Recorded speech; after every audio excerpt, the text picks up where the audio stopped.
స్తోత్రం స్తోత్రం స్తోత్రం మహాగరుడ సర్వశక్తిమంతుడా స్తోత్రం స్తోత్రం అయ్యా తండ్రి సర్వాధికారి అయిన దేవా స్తోత్రం స్తోత్రం తండ్రి ఆకాశములకు భూమికి అయ్యా తండ్రి సృష్టికర్త అయిన దేవా స్తోత్రం స్తోత్రం ప్రభువా నిన్న నేడు నిరంతరం ఏకరీతిగా ఉన్న దేవా స్తోత్రం తండ్రి అయ్యా తండ్రి మీ యొక్క మాటలన్నీ మీ యొక్క మనస్సుని వాక్యము ద్వారానైనా తండ్రి ప్రచురము చేసి బైబుల్లాగానైనా తండ్రి మా ముందు ఉంచినందుకు దేవాస్తోత్రం ప్రభువా ఆత్మపూర్ణుడైన దేవాస్తోత్రం తండ్రి ఈ రోజునైనా తండ్రి మేము చదువుకుంటున్న వాక్య భాగంను అయ్యా తండ్రి మీరే మాతో ఉండి మాట్లాడండి అయ్యా తండ్రి ఈ వాక్య భాగంలోని అయ్యా పరమార్థమునైనా తండ్రి మమ్మల్ని అర్థం చేసుకునే కృప మాకు అనుగ్రహించండి జ్ఞానము మాకు అనుగ్రహించండి అయ్యా అజ్ఞానులము బుద్ధిహీనులమైన మమ్మలను ప్రభువా తండ్రి మీ వాక్యంతోనైనా తండ్రి మాట్లాడుతూ మమ్మల్ని కూడా పరిశుద్ధాత్మ చెంత చేర్చుకొని అయినా తండ్రి ప్రార్థించుకునే కృపని వాక్యాన్నితో పాటు మా జీవితాన్ని సరిదిద్దుకునే కృపని అనుగ్రహించమని యేసయ్య నామముపేట అడుగుచున్నాం తండ్రి.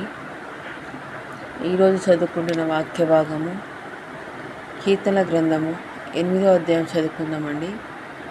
యెహోవా మా ప్రభువా, ఆకాశంలో నీ మహిమను కనపరచువాడా, భూమి అందంతటా నీ నామము ఎంత ప్రభావం గలది. శత్రువులను పగ తీర్చుకొని వారిని మాంపివేయుటకై నీ విరోధులను బట్టి బాలుర యొక్కయు చంటి పిల్లల యొక్కయు స్థుతుల మూలమున నీవు ఒక దుర్గమును స్థాపించి ఉన్నావు.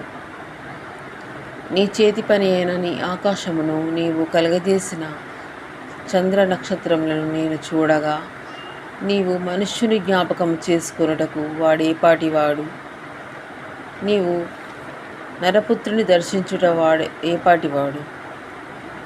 దేవుని కంటే వానిని కొంచెము తక్కువగా చేసి ఉన్నావు.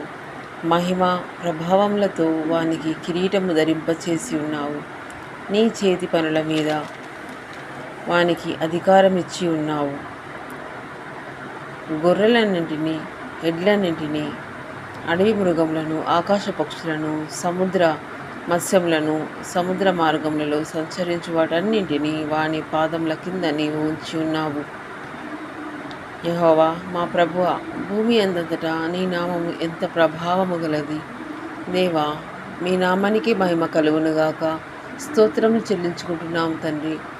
మహిమ ఘనత ప్రభావములు యెహోవా తండ్రి యేసయ్య ప్రభువా త్రియేక నామానికి చెల్లించుకుంటున్నాము తండ్రి. ఆమేన్ ఆమేన్ ఆమేన్.